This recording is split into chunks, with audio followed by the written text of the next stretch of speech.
Mattel just released these 3 Barbie signature dolls in celebration of Marvel's 80th anniversary. In this video, we're going to be taking a look at Dark Phoenix. Dark Phoenix is actually the character of Jean Grey, who was first introduced in the X-Men #1 in 1963 as Marvel Girl. She died as Marvel Girl and then was reborn as the Phoenix, only to later become the Dark Phoenix. On the back of the box, it says, Barbie celebrates the 80th anniversary of Marvel Comics with a tribute to the legendary X-Men character Dark Phoenix. Also known as Jean Grey Summers, Dark Phoenix is an Omega-level mutant with telepathic and telekinetic powers.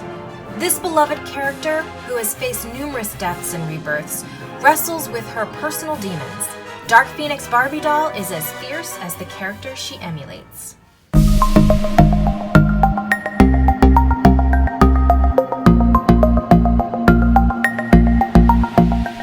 So here she is out of the box.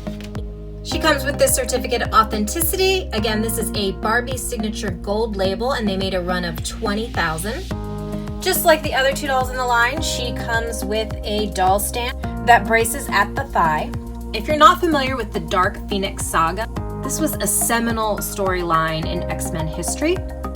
Jean Grey, who was always a hero and a member of the X-Men, absorbs the cosmic Phoenix Force, and it slowly corrupts her and makes her out of control and turns her into a very powerful but destructive force in the universe. The costume is very much as it appeared in the original comics and in the 90s animated series, with a red bodysuit with the gold Phoenix emblem. She has her metallic-y gold-looking sash with a little Phoenix emblem. This sash does Velcro, so it is removable, as is the entire costume. It Velcros in the back. And she is wearing her gold flat boots. It's not a wedge heel or a heel, just a flat shoe. The sole of the boot is supposed to be a shiny gold, but there is a factory defect on the one sole. You can see the gold has been scratched off. It's pretty much the same boot as Storm's, which you can see in my previous unboxing video. I will link to it in the description below.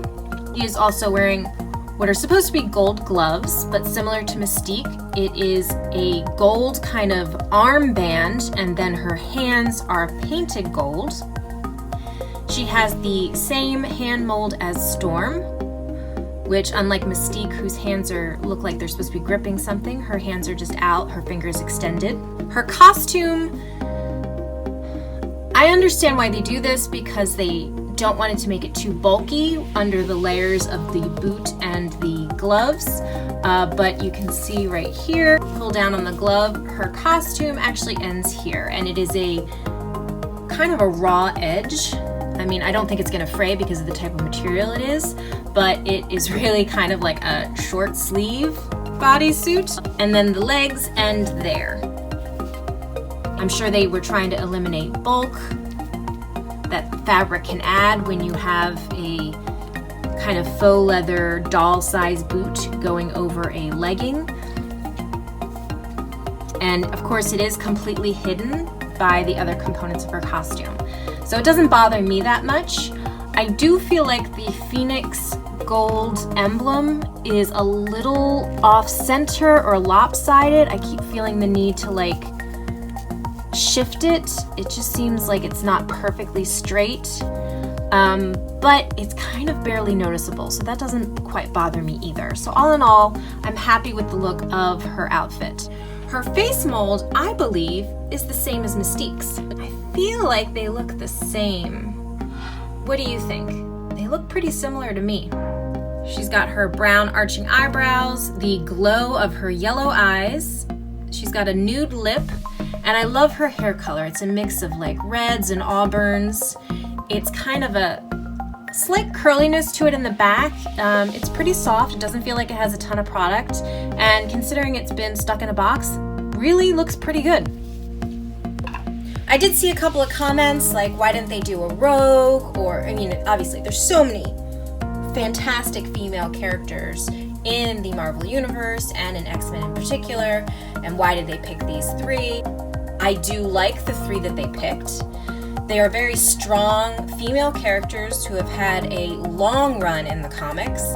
I'd have to say, I am pretty happy with this collection. I really like each of the dolls individually. I love them all together. I can't wait to display them on one of my doll shelves. But what do you guys think? Comment below.